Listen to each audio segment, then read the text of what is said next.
मोदी जानते हैं कि मुसलमानों को निशाना बनाते रहो, क्योंकि उनको इलेक्शन में शिकस्त नहीं होगी। ये हमारी शरीयत में मदाखलत है।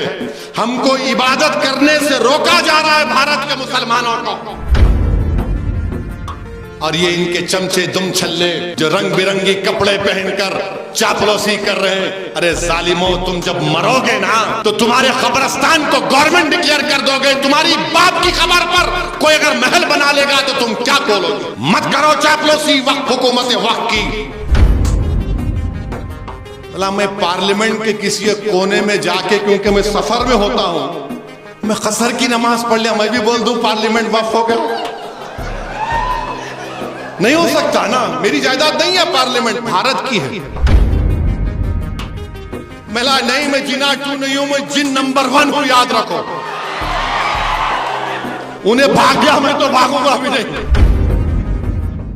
आज आप आके बोल रहे हैं कि मैं वक्फ की जायदाद को अच्छा करना चाहूंगा। मेरे भाई, ये हमारी शरीयत में मदाखलत है।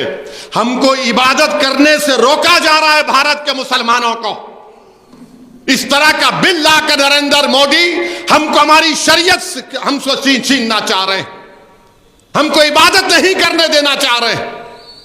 और ये इनके चमचे दुम छल्ले जो रंग बिरंगी कपड़े पहनकर चापलूसी कर रहे हैं। अरे जालिमों, तुम जब मरोगे ना तो तुम्हारे कब्रिस्तान को गवर्नमेंट डिक्लेयर कर दोगे। तुम्हारी बाप की खबर पर कोई अगर महल बना लेगा तो तुम क्या बोलोगे?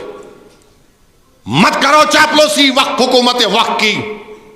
ये वक्फ सबका है। मौलाना ने कहा ये इबादत है, वक्फ करना इबादत है। मेरे अजीज दोस्तों और बुजुर्गों, आपको, हमको, पूरे मुल्क के लोगों को जो इस मुल्क की खूबसूरती को मानते हैं, इस मुल्क की खूबसूरती इसका भाईचारा है। इस मुल्क की ताकत हर मजहब को अपने अपने मजहब पर चलना है। मगर मोदी सिर्फ मुसलमानों को निशाना बना रहे हैं। और मोदी जानते हैं कि मुसलमानों को निशाना बनाते रहो, क्योंकि उनको इलेक्शन में शिकस्त नहीं होगी।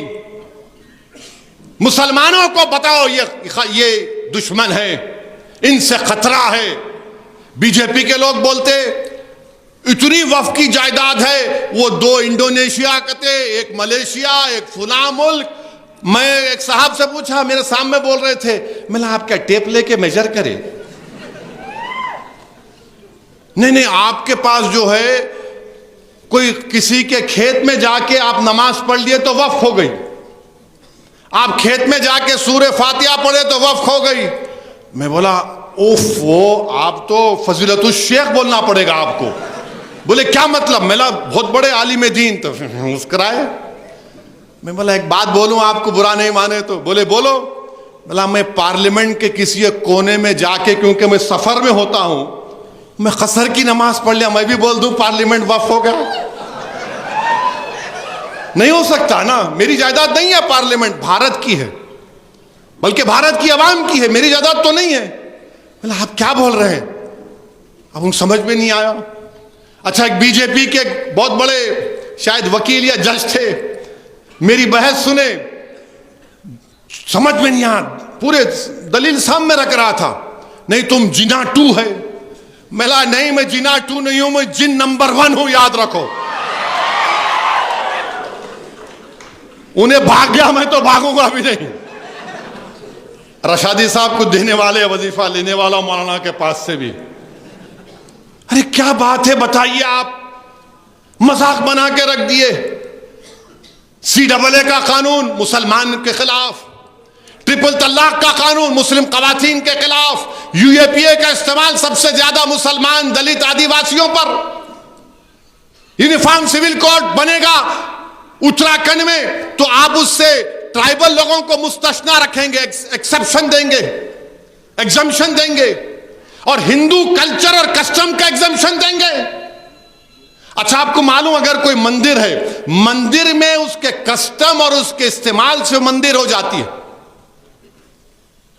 हम अपनी नमाज से, अपनी दरगाह में, खानकाहों से इस्तेमाल से नहीं होगा, तो वक्फ बाय यूजर हमारा निकाल दिया जाएगा। क्यों निकाला जाएगा?